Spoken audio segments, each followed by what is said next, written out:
I thought I'd heard it all after 38 years of teaching. But when Dean Harrison called me into her office last Tuesday and said, "Arthur, we're transitioning your courses to younger faculty," I felt something inside me go cold and heavy, like a stone dropping to the bottom of a well. "What do you mean, transitioning?" I asked, though I already knew. She arranged papers on her desk without looking at me. "The department feels, we all feel, that your teaching methods are, well, not connecting with today's students anymore. We've had complaints." Complaints.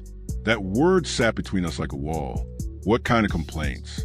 Students find your lectures dry. They say you don't engage with modern pedagogical approaches. There was a survey last semester. She finally met my eyes, and I saw something there that looked like pity.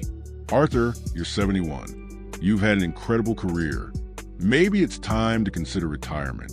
I taught philosophy at the University of British Columbia for 38 years. I'd published 7 books. I'd mentored 23 doctoral students, 12 of whom held prestigious positions at universities across 3 continents. I'd built the department's ethics program from nothing into something national magazines had written about. And now I was being told I didn't connect. What about academic freedom? I asked, what about tenure? Dean Harrison sighed. "No one is forcing you out, Arthur, but your teaching evaluations have been declining for 5 years. The university is concerned about student retention. We're suggesting a graceful transition. You keep your title, Professor Emeritus. You could still publish, still attend conferences. You just wouldn't teach. So I'd be decorative," I said, "like a trophy in a display case. That's not fair, isn't it?" I walked out of her office and drove home to our house in Kitsilano, the same house Susan and I had bought in 1989, when we were young and foolish enough to think we could afford Vancouver real estate on a professor's salary. We'd made it work somehow, scrimping and saving, watching neighborhood transform around us from working class to millionaire playground. Susan was in the garden when I got home.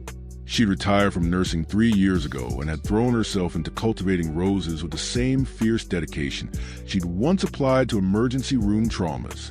"You're home early," she said, pulling off her gardening gloves. I told her about the meeting. I watched her face carefully, looking for surprise or outrage, but what I saw was something worse. Recognition, like she'd been expecting this.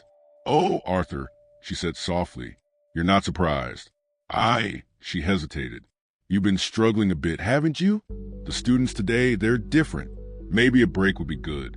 A break.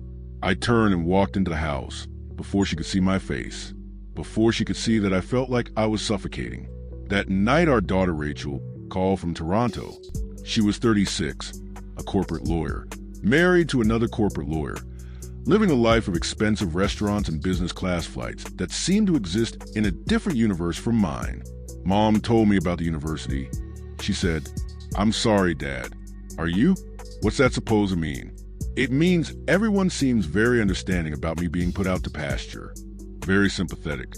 Very ready to accept that I'm past my usefulness." "Dad, that's not..." "You're being defensive." "Of course I'm being defensive. I'm being told I'm obsolete." She sighed, that particular sigh that meant she was trying to be patient with unreasonable old Dad. "Maybe this is an opportunity. You could travel, spend time with the grandkids, work on your book." "I've been working on my book," I said, though this was entirely true. The book, a treatise on moral responsibility in the digital age, had stalled months ago. Every time I sat down to write, the words felt hollow, like I was performing philosophy rather than thinking it. Our son Michael was more blunt when he called the next day. He was 33, working in tech in Seattle, and he'd inherited his mother's directness without her gentleness. "Dad," he said, "I looked at some of your recent teaching evaluations online. They're brutal. You looked them up? They're public. And yeah, students are saying you don't understand their lives, that you dismiss their perspectives, that you mock social media and their career concerns." "I don't mock." I stopped. Maybe I did. Maybe I become that professor, the one who sneered at students for checking their phones, who made jokes about influencers and cryptocurrency, who treated their actual lives as less real than the philosophical texts we studied. "Look," Michael said, "maybe they're right. Maybe you do need to step back." It doesn't mean you failed. It just means times change. After he hung up, I sat in my study surrounded by books I collected over 4 decades. Kant, Aristotle, Wittgenstein, Rawls. Spines cracked from use, margins filled with my handwriting from different eras. You could track my intellectual development through those marginalia, from the confident assertions of my 30s to questioning annotations of my 50s. I'd spent my entire adult life in this room, thinking, reading, writing. And now what? What did any of it matter if I couldn't even hold the attention of 19-year-olds for an hour? I should probably explain what had happened to my teaching. It wasn't a sudden collapse, but a gradual erosion, like a shoreline wearing away so slowly you don't notice until a house is falling into the sea. 10 years ago, I was still winning teaching awards.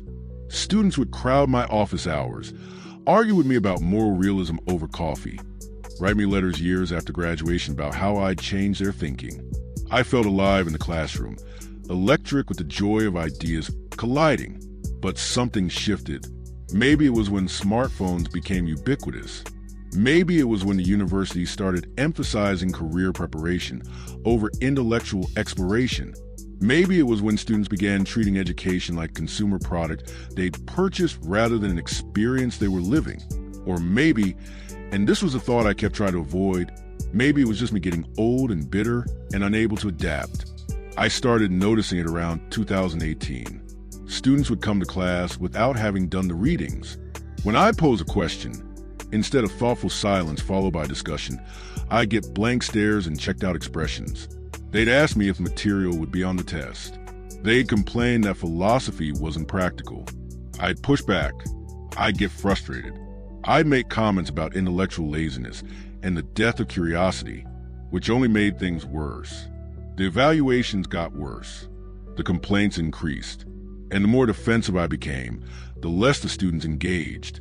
Last semester, teaching Intro to Ethics, I'd assigned Kant's groundwork. Kant, fundamental text. And a student raised her hand and asked, in all seriousness, if we could skip it because it was too hard, and could I just explain the main points in a PowerPoint? I'd said no. I'd said that some things can't be simplified, that struggling with difficult texts is how thinking happens, that I wasn't going to reduce Kant to bullet points. The student had dropped the class. 5 others followed, and someone had written on Rate My Professor, Professor Morgan is stuck in the past, refuses to make material accessible, arrogant and dismissive.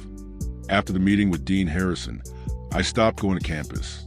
I told myself I was working from home, but really I was just avoiding the place. I'd spent 38 years in that building, and now it felt foreign, hostile, a place that didn't want me anymore. Susan tried to help in her way. She suggested I join her book club. I went once. 8 women in their 60s and 70s discussing a novel about 3 sisters finding themselves during a wine tour Tuscany. When I tried to critique the book's simplistic moral framework, they looked at me like I'd farted at the dinner table. You don't always have to analyze everything, Arthur, Susan said on the drive home. Sometimes you can just enjoy things. But I couldn't. Analysis was how I related to the world. It was what I did. Without it, I was just a person taking up space. Rachel and her husband brought the grandchildren to visit in early November. The kids were 7 and 9, and I barely knew them. They lived across the country, and our interactions were mostly limited to awkward FaceTime calls where I didn't know what to say to children. The visit was a disaster. I tried to engage them with logic puzzles. They wanted to play Fortnite. I suggested we read Greek myths together. They asked if they could watch YouTube. When I criticized the vapid content of the videos they showed me, Rachel pulled me aside. Dad, they're children. Stop trying to turn everything into a lecture. I'm trying to educate them. You're trying to show off how smart you are. There's a difference. After they left, Susan and I had our worst fight in years. You drove them away, she said. You drove our daughter away. You can't just accept that people are different from you, that they have different interests and values. So I'm supposed to just smile and nod while the world gets dumber? While students can't be bothered to read, while children rot their brains on screens. Listen to yourself, she said quietly. When did you become this person? This bitter, judgmental person who thinks everyone else is wrong? I'm not bitter. I'm disappointed. There's a difference. No, Arthur, you're bitter, and it's poisoning you. It's poisoning us. She went to bed in the guest room that night. She'd been doing that more often lately. I sat in my study until 3 a.m, drinking scotch I shouldn't have been drinking, staring at my useless books. What had it all been for? The years of study, the dissertations, the publications. I devoted my life to teaching people to think clearly, to reason carefully, to examine their assumptions. And for what? To be told I was obsolete by administrators who couldn't tell Plato from Plato? But there was something else gnawing at me, something I'd been avoiding for months. A question that kept surfacing in the quiet moments. What if they were right? What if I really had become a bitter, rigid old man who couldn't connect anymore? What if my teaching had become less about genuinely helping students think and more about proving how much smarter I was than them? I didn't want to examine this too closely. It was easier to blame them, the students, the administration, the culture. But in the darkest part of the night, I couldn't avoid the truth. I'd stopped seeing my students as people years ago. They'd become an abstraction, a disappointing mass, evidence of cultural decline. I'd stopped learning their names. I'd stopped asking about their lives. I'd stopped caring about them as individuals. I'd become exactly what I'd always despised, a teacher who'd forgotten why he was teaching. The next morning, hungover and exhausted, I did something I hadn't done in years. I went for a walk without a destination. Just walked through the neighborhood, watching the city wake up, watching people live their lives, rushing to work, walking dogs, arguing over coffee, laughing on street corners. And I realized I'd been inside my head for so long, inside my study, inside my resentments, that I'd forgotten the world existed beyond my narrow concerns. I ended up at a coffee shop I'd never been to, one of those places with exposed brick and indie music, full of young people on laptops, the kind of place I'd normally avoid because it felt like a parody of millennial culture. I ordered coffee and sat in the corner with a notebook, not to work, just to think, to watch, to stop judging for 5 goddamn minutes and just observe. A young woman at the next table was studying. I could see her textbook. It was on environmental policy. She had 3 tabs open on her laptop, one with a research paper, one with what looked like an online discussion forum, and one with a video lecture paused midway through. She was taking notes by hand, switching between sources, occasionally stopping to stare out the window and think. She was working hard. She was engaged. She cared. And I realized I'd been teaching as if students like her didn't exist anymore. I'd been so focused on the ones who didn't do the readings, who asked about the test, who seemed checked out, that I'd stopped seeing the ones who showed up genuinely wanted to learn. I'd stopped meeting them halfway. An idea began forming. Not fully developed, just a seed. What if I taught differently? Not lowering standards, not dumbing things down, but actually connecting the material to the lives students were living? What if I stopped performing philosophy and started helping them practice it? When I got home, I went straight to my study and started writing. Not the stalled book. Something new. A course proposal. I worked on it for 3 weeks. I barely slept. Susan would find me at my desk at dawn, surrounded by papers and empty coffee cups, and she'd just shake her head and bring me breakfast. What are you working on? She asked once. Something different, I said. The course I designed was called Ethics in the Digital Age, Living Philosophy Now. It would examine classical ethical frameworks. Yes, including Kant, I wasn't abandoning rigor, but through the lens of actual dilemmas students faced. Social media ethics, data privacy, algorithmic justice, the moral implications of artificial intelligence, cancel culture and public shaming, environmental responsibility in a consumer economy. But more than that, the course would be participatory. Students would conduct philosophical fieldwork, interviewing people about their moral reasoning, documenting ethical dilemmas in real contexts, creating multimedia presentations of philosophical arguments. They have traditional papers too, but also podcasts, video essays, annotated case studies. Whatever medium helped them genuinely engage with the ideas. I wasn't lowering standards. I was raising them by asking students to do philosophy, not just consume it. I submitted the proposal to Dean Harrison, in early December. Then I waited. She called me in 2 weeks later. I walked into her office expecting another conversation about retirement. Instead, she was smiling. "Arthur," she said, "I have to admit, I didn't expect this." "Didn't expect what?" "This proposal. It's genuinely innovative. I showed it to the curriculum committee, and they're excited. We'd like to fast-track it as a pilot program for next fall." I sat down, dizzy. "You're serious?" "Completely."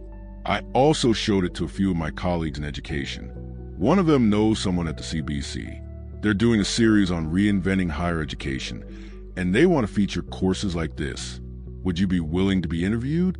Yes. Yes, I would. But there's a condition," she said. "You need to undergo pedagogical training, work with our teaching center, learn about active learning strategies, student engagement techniques. Are you willing to do that?" The old Arthur would have bristled, would have insisted he'd been teaching for 38 years and didn't need training from some 20-something with an education degree. But the new Arthur, or maybe just the honest Arthur, knew the truth. "I need to learn," I said. "I stopped learning years ago. That was the problem." Dean Harrison looked at me with something that might have been respect. "Then let's make this happen." The training was humbling. I spent January and February working with Dr. Sarah Kim from the Teaching Center. She was 34, brilliant patient, and didn't take any of my shit. "You lecture at students," she said after observing a practice session.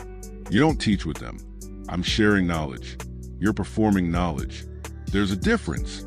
She taught me about backwards design, starting with what you want students to be able to do, not just what you want them to know, about scaffolding complex material instead of expecting students to sink or swim, about the difference between rigorous thinking and gatekeeping. But mostly she taught me to listen, really listen, not just wait for my turn to talk. I also did something I should have done years ago. I had coffee with students. Not my students, just students. I posted on the department message board. "Philosophy professor seeking conversations with undergrad about education, learning, life." Coffee on me. 11 students took me up on it over 6 weeks. I asked them questions. What made a class engaging? What made them feel respected? What were their actual lives like? They told me things I'd never bothered to learn. About working 2 jobs while taking a full course load. About caring for younger siblings or aging parents. About the pressure to choose careers that would pay off student loans rather than pursue genuine interests. About feeling dismissed by professors who seemed to look down on them for not having read Dostoevsky. One student, Marcus, a 20-year-old business major taking philosophy as an elective, said something that stuck with me.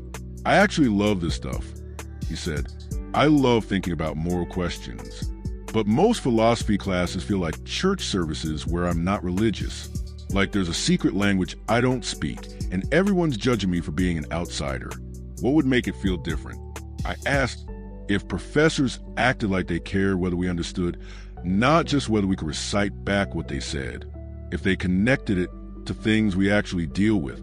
If they treated philosophy like a living thing instead of a museum exhibit. I went home and rewrote portions of the course again. The CBC interview happened in March. The journalist, a woman named Jennifer Patel, interviewed me for 2 hours. She asked about my teaching career, the changing university landscape, why I decided to reinvent my approach. I was honest. I told her about the decline in my teaching evaluations, about being told I didn't connect with students anymore, about realizing I'd become bitter and closed off, about learning to listen again. "What made you change?" She asked. "Most professors in your position would just retire, maybe complain about kids these days." I almost did, I admitted, but then I realized something.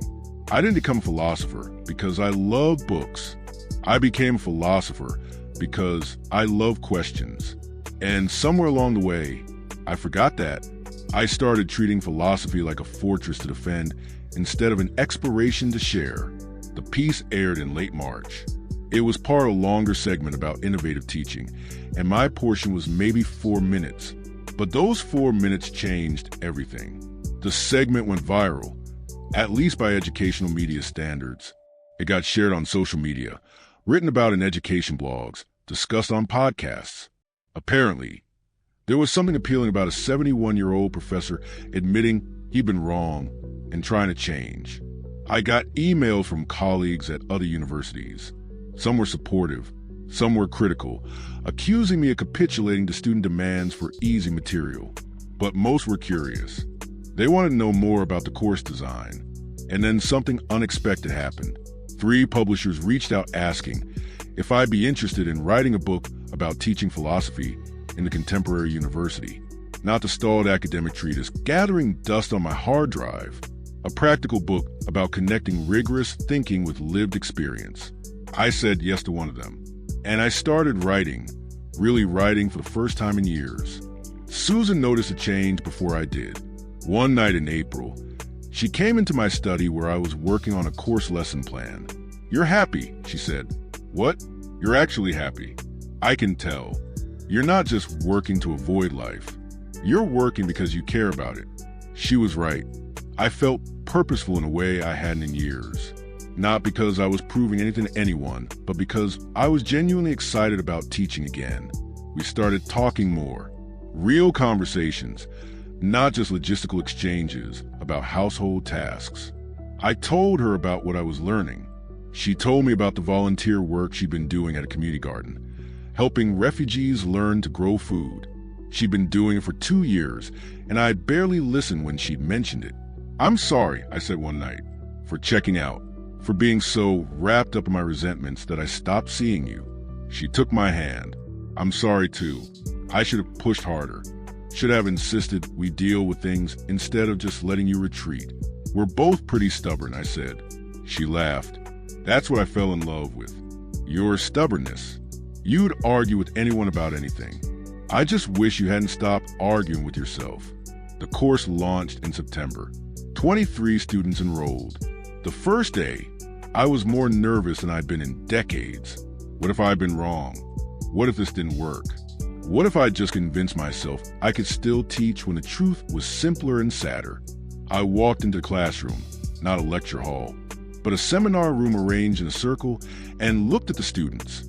They looked back warily. They probably heard I was the old professor, trying something new. Maybe they were curious. Maybe they just needed the credit. "I'm Professor Morgan," I said. "I've been teaching philosophy for 38 years. And for about the last 10 of those years, I've been teaching poorly. I stopped caring about whether you learned and started caring about whether you met my expectations. I confused rigor with rigidity. I treated philosophy like a dead subject instead of a living practice. And I'm here to tell you I'm trying to do better." The room was silent. Then a young woman in the front raised her hand. "Why should we trust that you've actually changed?" "Fair question," I said. "You shouldn't. Not yet. Trust gets built through action, not claims. So here's what I propose.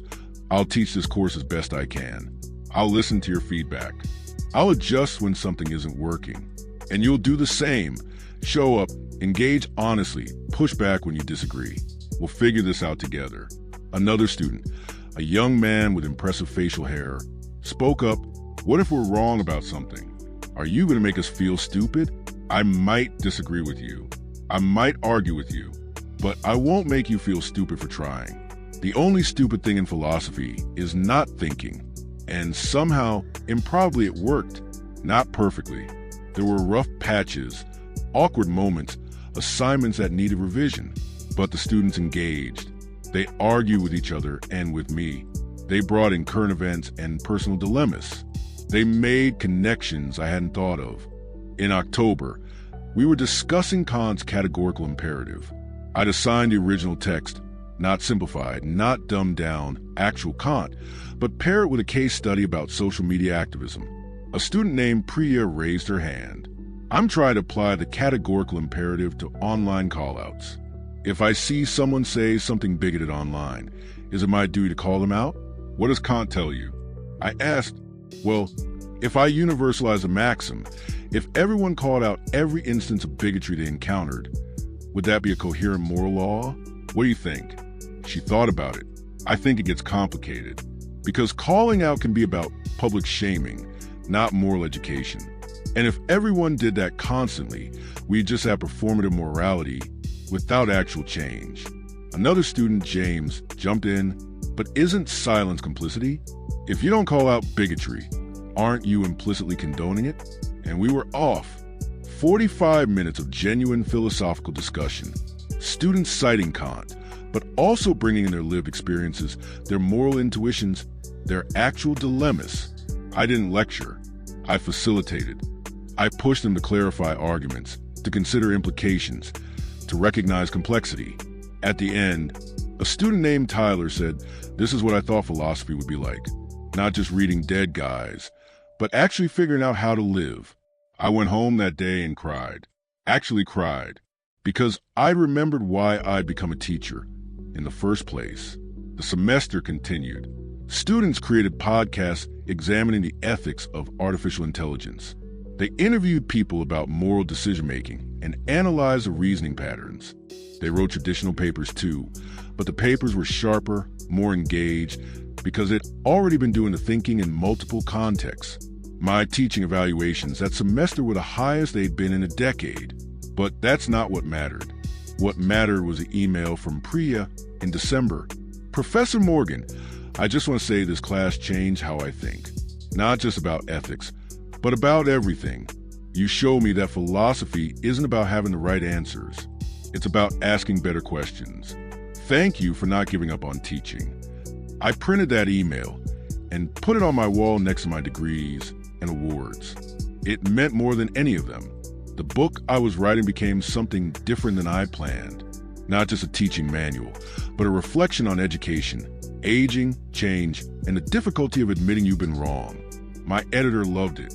It would publish the following fall. Rachel and her family visited for Christmas. I'd learned enough to be different with the grandchildren. Instead of lecturing them, I asked them questions. What made things right or wrong? What did they think about fairness? I listened to their answers without judging, and somehow we connected. On Christmas Eve, Rachel pulled me aside. "Dad," she said, "I don't know what happened, but you're different." I stopped being so sure of myself. I said, "That's what happened." She hugged me. "The kids love you now." They actually asked when they could visit again. Michael came up from Seattle. We went for a walk on the beach, just the two of us. "Your course got written about in a tech education blog I follow," he said. "People are calling it a model for teaching humanities to digital natives." "I still hate that term," I said. "Digital natives. They're just people who grew up with different tools." He laughed. "Fair enough. But Dad, I'm proud of you. It takes guts to change at 71. It takes desperation," I said. "And humility. Mostly humility." We walked in silence for a while, watching the waves. Then Michael said, "I was worried about you last year. Thought you were giving up." I admitted. I convinced myself the world had left me behind, that there was no place for what I cared about anymore. But I was wrong. The world didn't leave me behind.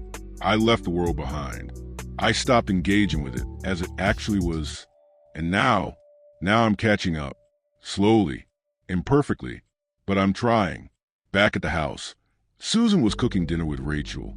I stood in the doorway watching them, these women I loved, laughing over something silly.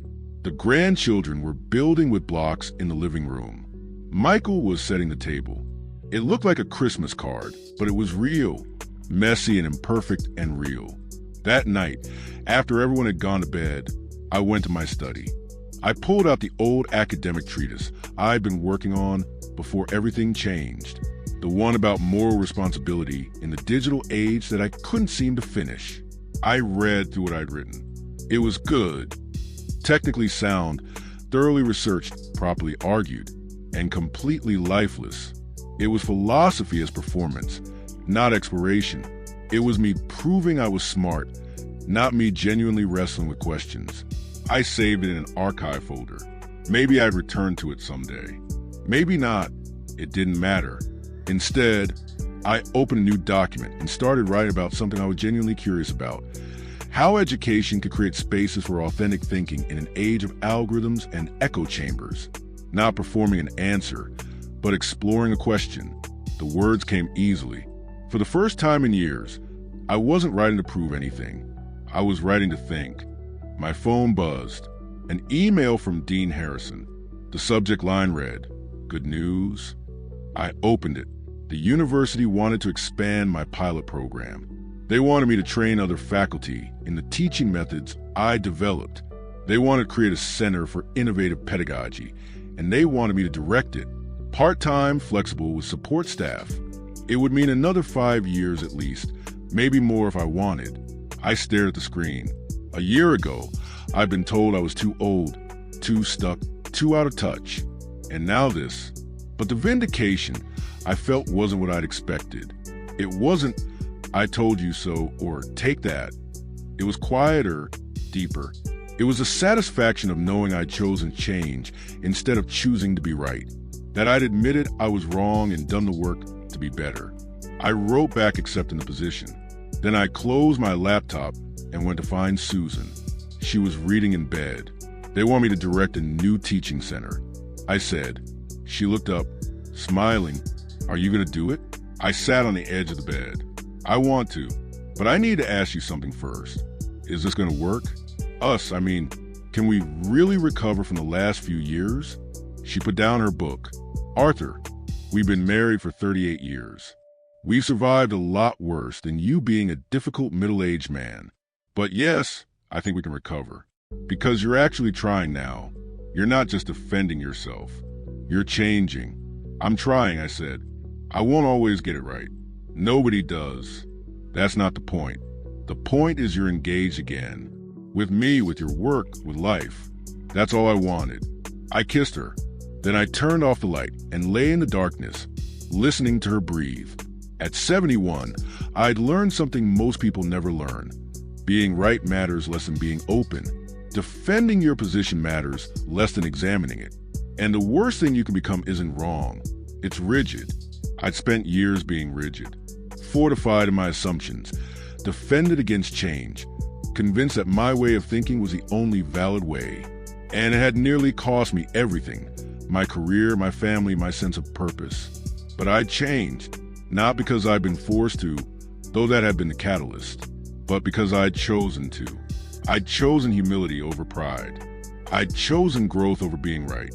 And in that choice, I'd found something I'd lost years ago: joy. Joy in teaching.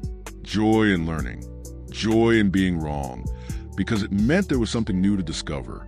The spring semester started in January. My new pilot sections were full with waiting lists. But more than that, 3 senior professors, people who'd been teaching as long as I had, asked if they could audit my course to learn the methods. One of them, Dr. Patricia Okonjo, pulled me aside after the first week. "Arthur, I've been teaching for 33 years. And watching you teach made me realize I've been going through the motions for the last 10. Can you help me remember why I started?" "I can try," I said. "But mostly you have to help yourself remember. You have to be willing to admit you've forgotten." She nodded slowly. "That's the hard part, isn't it? Admitting it. That's the only part that matters." By March, the University Teaching Center held a workshop on innovative pedagogy. 40 faculty members attended. I led discussions on connecting rigorous content with student experience, on listening instead of lecturing, on treating education as exploration rather than transmission. Afterward, a young assistant professor approached me. She couldn't have been more than 30. "Professor Morgan," she said, "I just want to say, what you've done is inspiring. I'm early in my career, and I was already feeling burnout. Students seemed disengaged. I was starting to get bitter. But your approach reminded me that teaching isn't about them meeting my standards. It's about helping them develop their own. Don't put me on a pedestal," I said. "I spent 10 years being exactly what you're afraid of becoming. I'm just trying to do better now." "That's what's inspiring," she said, "that you admitted it and changed." The book published in September. Questions over Answers, Teaching Philosophy in the Modern University. I'd worried it would seem self-important. Too much memoir, not enough practical advice. But the reviews were positive. Educators found it useful. Students found it hopeful. One reviewer called it a meditation on intellectual humility disguised as a teaching manual. The book led to more speaking engagements than I could accept. I did a few, always choosing ones where I could actually engage with educators, not just perform for them. I wanted conversations, not lectures. I'd had enough of lectures. One invitation I did accept was from my old doctoral student, Wei Chun, who is now a full professor at McGill. She asked me to give a talk at her university about teaching and aging in academia. I started the talk with a confession. 20 years ago, when Professor Chin was my student, I was probably insufferable. I thought I had philosophy figured out. I thought teaching was about transmitting knowledge from expert to novice. I thought students who struggled with a problem, not my teaching. The audience laughed. Wei smiled from the front row. I was wrong, I continued, about all of it. And the most valuable thing I've learned in the last 2 years is this. The moment you think you figure something out is the moment you need to question everything, especially in teaching, especially as you age. Because the world changes, students change, and if you're not changing with them, you're just becoming a museum exhibit of your former self. After the talk, Wei and I had dinner. Professor Morgan, she said, you've inspired me to rethink my own teaching. I've been falling into the same patterns. We all do, I said.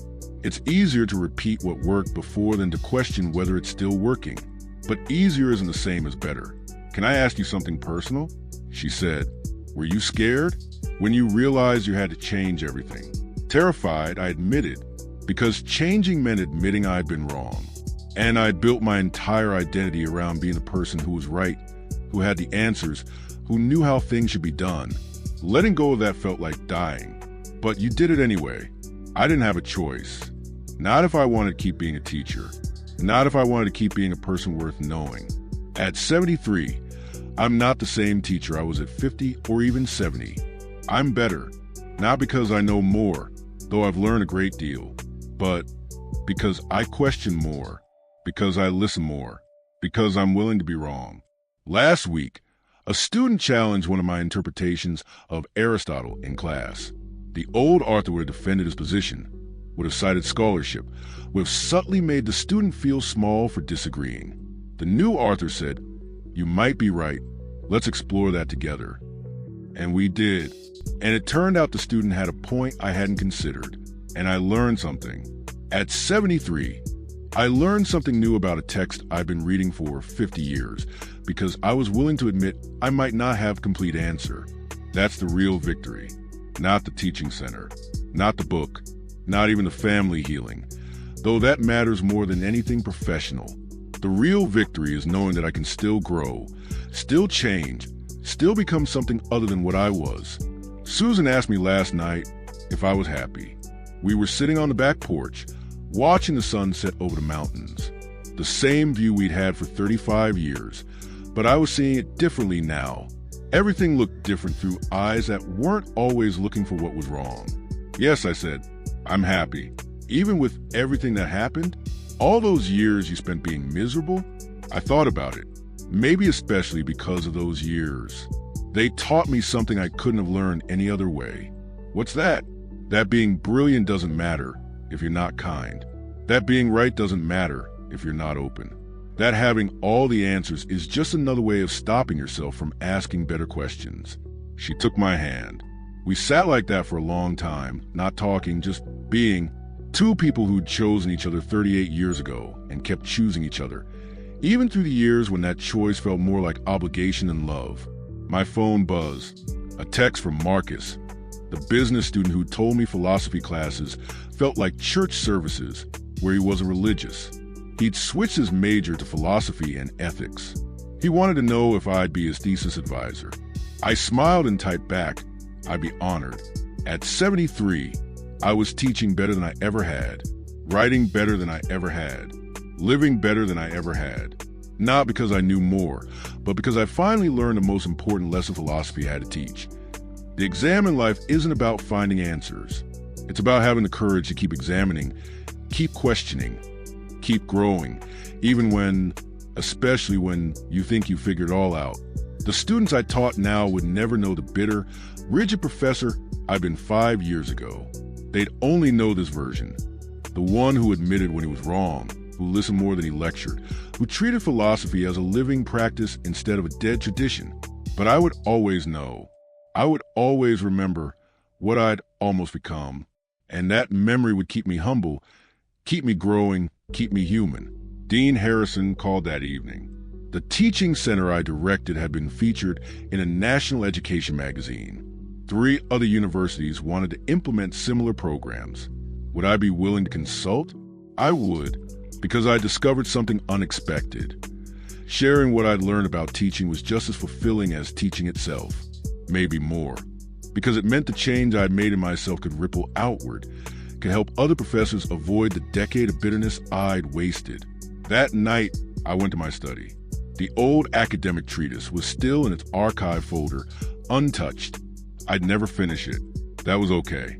It belonged to a different version of me, one who needed to prove he was the smartest person in the room.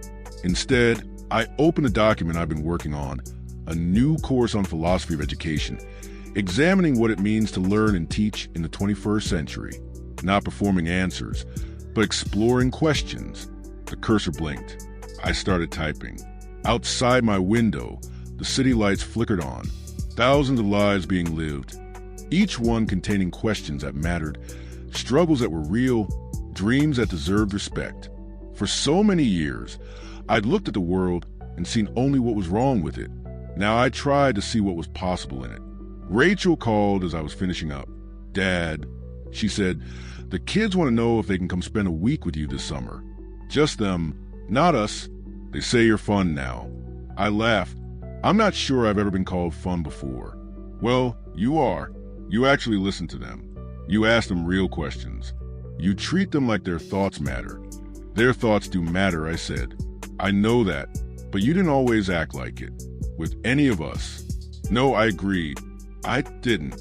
I'm sorry it took me so long to figure that out. You figured it out. That's what matters. After we hung up, I sat in my study thinking about time. How much I'd wasted being certain instead of curious. How much I'd lost being right instead of being present. But also how much I still had left. If I was lucky, maybe another 10 or 15 good years. Maybe more. I wouldn't waste them.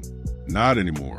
The next morning, I met with my research assistants, 3 graduate students helping me with the education book. We spent 2 hours discussing ideas, and I realized something. I'd stopped thinking of myself as the expert dispensing wisdom. Instead, we were colleagues exploring questions together. They were teaching me as much as I was teaching them.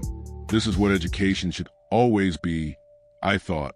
Not hierarchy, but collaboration. Not transmission, but exploration. Walking back to my office, I ran into Professor Okonjo. She was carrying a stack of student papers, and she looked happy. "Arthur," she said, "I have to tell you, I completely redesigned my course using your methods. The students are more engaged than they've been in years, and I'm excited about teaching again. Actually excited. I've forgotten what that felt like. That's all I wanted," I said, "to help people remember why we started teaching in the first place." She paused. "Can I ask you something? Do you ever regret the years you wasted?" "Being bitter, I mean." "Every day," I said honestly. "But regret's only useful if it changes how you move forward.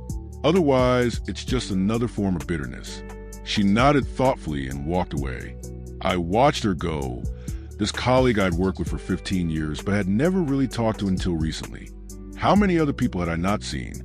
How many conversations had I missed because I was too busy being certain about everything? Too many, but I was seeing them now, and that had to count for something. By December, the teaching center had trained over 60 faculty members. Students reported higher engagement across multiple departments. The university had featured our work in their fundraising materials, and I've been asked to keynote at a national conference on higher education. But none of that mattered as much as the email I received from a student named Jennifer who'd taken my ethics course in the fall. "Professor Morgan," she wrote, "I almost dropped your class after the first day because I was scared of philosophy. I thought I wasn't smart enough. But you made it clear that philosophy isn't about being smart. It's about being curious and honest. You created a space where it was okay to be wrong, to struggle, to not have answers. That changed everything for me. I'm declaring a philosophy minor. Thank you for seeing me as someone who could think, not just someone who needed to be taught." I read that email 3 times. Then I printed it and added it to the wall with Priya's email and Marcus's first essay. My wall of reminders. Evidence that the change I'd made mattered. Christmas came again. The third Christmas since everything had changed. We gathered at our house.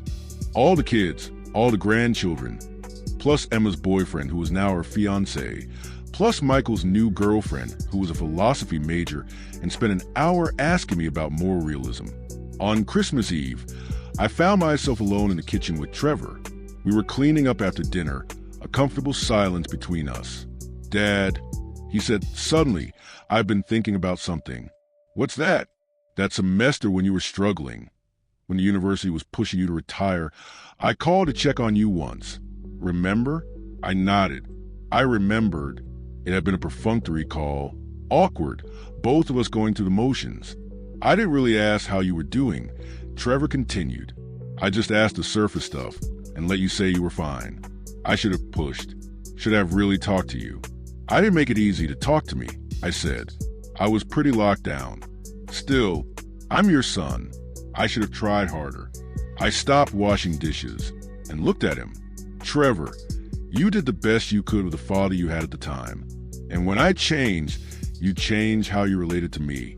That's all anyone can do." He nodded, but I could see he was still carrying guilt. So I said, the best part of changing wasn't the success or the recognition. It was getting to actually know my kids as adults, getting to see who you really are instead of who I thought you should be. That's been the gift. He hugged me then, hard and quick, the way men do when they're trying not to cry. Later that night, after everyone had gone to bed, I stood in my study looking at the wall. My degrees, my awards, my publications, and now, these printed emails from students whose lives I'd helped change by changing myself. Which mattered more? I'd spent most of my life believing it was a former. The credentials, the status, the proof that I was important. But I knew now it was the latter. The connections, the impact, the evidence that I'd helped someone else grow by finally learning to grow myself.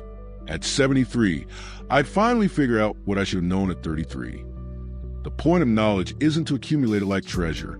It's to share it, to use it, to let it transform how you see and engage with the world. The point of education isn't to prove you're smart. It's to help others discover they're capable of thinking deeply about things that matter. I'd wasted years forgetting that, but I had years left to remember it. My phone buzzed one last time. A text from Susan, who was upstairs. "You coming to bed?" "In a minute," I wrote back, but I took a moment first. I looked around my study. This room where I'd spent so many hours being certain, being rigid, being slowly suffocated by my own refusal to change. The same room where I'd finally learned to question myself, to admit I was wrong, to become someone new. The books were the same. The desk was the same. But I was different. Fundamentally, irreversibly different. And that difference had saved my life. Not dramatically, not all at once, but slowly, steadily, like ice melting into spring. I'd been frozen for years, in my assumptions, in my bitterness, in my conviction that everyone else needed to change while I stayed exactly as I was. Learning to thaw, learning to flow, learning to adapt. That had been the hardest and most necessary work of my life. I turned off the light and headed upstairs. Susan was reading in bed, glasses perched on her nose, the same way she'd looked for 38 years. But I was seeing her differently now, not as someone who'd failed to understand me, but as someone who'd stayed through years when I'd been almost impossible to stay with. "I love you," I said, getting into bed. She looked up, surprised. We'd said it 1,000 times, but something in my tone must have been different.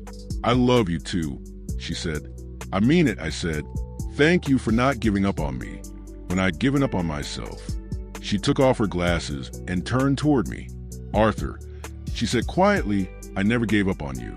I gave up on the version of you that was drowning, but I always knew there was someone under there worth waiting for." We fell asleep holding hands.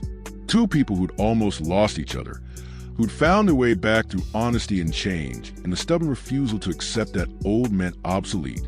In the morning, I'd go to campus. I'd meet with students and colleagues. I'd keep teaching, keep learning, keep growing. I'd make mistakes. I always did. But I'd own them, learn from them, let them teach me something about being human. At 73, I wasn't the smartest person in any room. I wasn't even the wisest, but I was the most willing to admit I didn't have all the answers. And in the end, that turned out to be the most important thing I'd ever learned. The world hadn't needed me to be right. It had needed me to be open. My family hadn't needed me to be certain. They needed me to be present. My students hadn't needed me to perform brilliance. They needed me to help them discover their own. I'd spent decades missing that, but I'd figured it out eventually. And the figuring it out, the changing, the becoming someone new at an age when most people insisted they were too old to change, that was the real achievement. Not the teaching center, not the book, not the recognition. The achievement was becoming, finally, the kind of person I would have wanted to learn from, the kind of teacher I would have respected, the kind of father my children deserved, the kind of husband Susan had waited patiently for me to remember how to be. At 73, I was just getting started, and this time I was getting it right.